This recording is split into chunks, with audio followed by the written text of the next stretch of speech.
Maayong hapon sa tanan.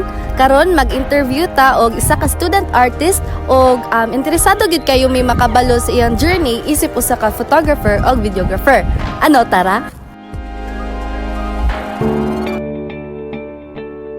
So, may hapon sir. Before may mag-asa mo mga questions sir, pwede ba ka na mamaila-ila? Okay.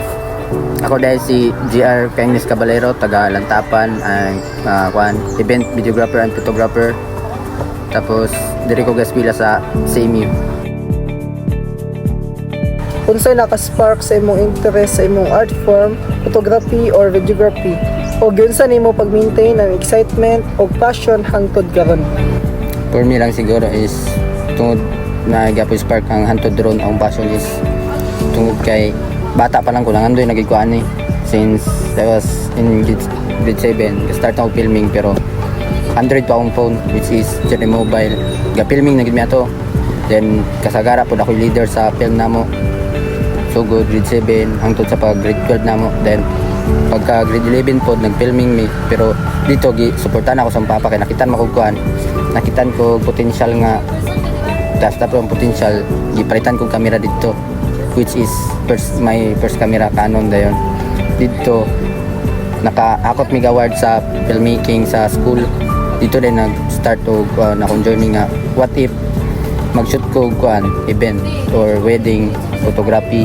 Nisulod ko photography, first gid photography pero pinakauna gid na discover na akong passion is video gid filming. Then nisulod ko photography. Gyunsa pag-shape sa imong past mistakes or failures ang imong pagka-artist karon? O unsay contribution sa imong mistakes or failures sa imong pag-improve? Start gid ko na kuan gid ko nawalan ko pag-asa kay client no na babato nga mahal akong kamera pero ako'y client dayon kuan pod kining lisod kay gid mangitag client lisod mo gud kay masarigan pod ka kay di ba lalim yung trabaho gakuha ba kag kuan sa katao usa ka event sa ilang kuan nga kay sarang pod may tabo so dapat kuan gid kanang focus gid sa imong kuan. Giunsa nimo paggamit imong scenes like sense of sight, sense of touch, or sense of hearing para hatagag life imong art or photos? Sa ako lang para ma-sense na ko is that nagagad ko sa kuan viral or trending sa uban nga kuan trend sa ganahan sa tao karon nga kuan season nagagad ra ko sila unsa pud ang mahatag pud na ako nga kuan pud sila nga output nga nice pud nga makasabay pud sa karon bitaw nga kuan maron dili pud kay boring sa gatanaw bitaw like makasabay sa karon nga trend kanang season ana. Giunsa nimo paghandle kung naay moments nga mag-dub ka or murag dili sure sa direction sa imong project? Permi lang kay kuan gid nagi di gid na mawala nga magkuan ka bang tira ba kataman or mabot pa ba kana nga kuan sa imong pangandoy since usay gid nga mawalan kag pag-asa kay kapuyon ka isa gid ang kapoy gid dapat mosulod ka ginani nga trabaho dapat kuan gid na kay salig sa imong kagalingon kay na maabot gid sa point nga kapuyon kag shoot kapuyon kag edit kay level lang dapat focus ka sa imong trabaho di ka mawalan ng pag-asa dapat kay mo kuan lang ka mo padayon. Giunsa nimo pag-balance ang technical side sa imong craft like settings, camera settings, materials, and etc. ug imong creative imagination? Ginatanong ginamo ang kuan ami mag-shoot unsa na day then exposure sa pudna dayon sa material is dapat musabay gid sa kuan sa inyong client sa ilang ganahan dayon sa ug sa field lang dayon dapat kay sani dapat kay balance lang permi dapat kay dili over sakto lang. Naa ba kay specific habits or movements nga ginabuhat like posture or routine para makahelp sa imong creative flow?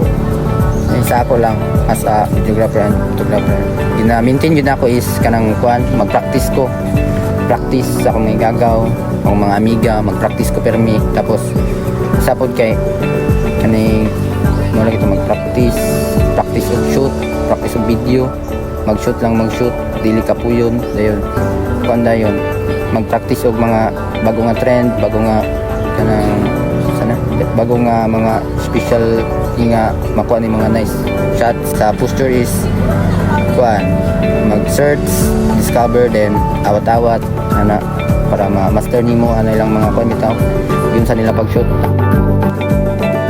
Kinsa or unsa relationship like sa tao, sa other fields, or even sa nature ang naka-change sa imong way of doing photography and videography?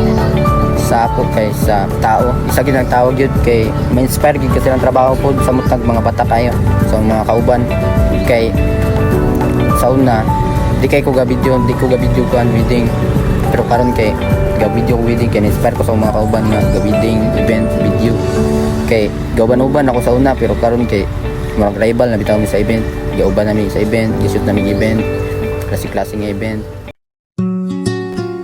Ano no kanang based gud sa among na experience og sa pag-interview na mo kang JR kay need jud siya og kanang pag-practice bitaw para mas mahibaw-an jud nimo ang unsa ang mga pamaagi ug mga techniques para dili malapid imo ang drone or unsa ba ug dapat jud kay ano kaning personada ka mo gamit ug mo gunit sa katuyahang controller kay o magpataka mo kung tuplok o to good kay murag malapit yun mga drone kay paspas mangod siya good nya di ka kabalo mo pa adto sa kanang normal bito nga mo hinay ra siya og lihok-lihok kay nay posible nga maguba mo ang drone or malapay unya o sa ako ang pagkuan pod sa pagmatngon po nako sa mga gipang story ni JR kay kinahanglan jud ka og practice ay di mo makuha ang sakto nga timpla sa imong paggunit og para pod nga tsada og kuha imong ginashutan o kuan sad kanang ano dili sad jud ka magingon na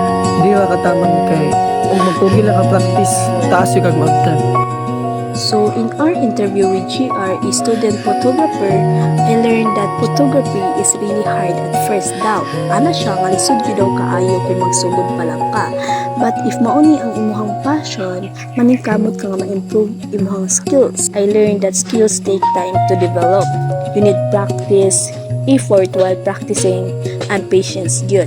Based akong na-experience o sa pag-interview kay JR kay as a first timer may ignorant jud ka kay dili ka kabalo unsa ang pag-control sa drone padulong payutas or paybabaw or sa kilid labi na o sa mode nga normal or sa sports o dapat kitas ka o pasensya o sa giingon ni JR kay need lang daw ka or practice para makatunan nimo ang unsaon pagpalupad sa drone o sa focus sa camera. That's all. Thank you. Base ako ang na-learn sa interview nga among i-conduct is kanang pinakasugod lisod gyud siya but based sa giingon sa among interview is you just need to practice until mahanas na ka sa imong passion.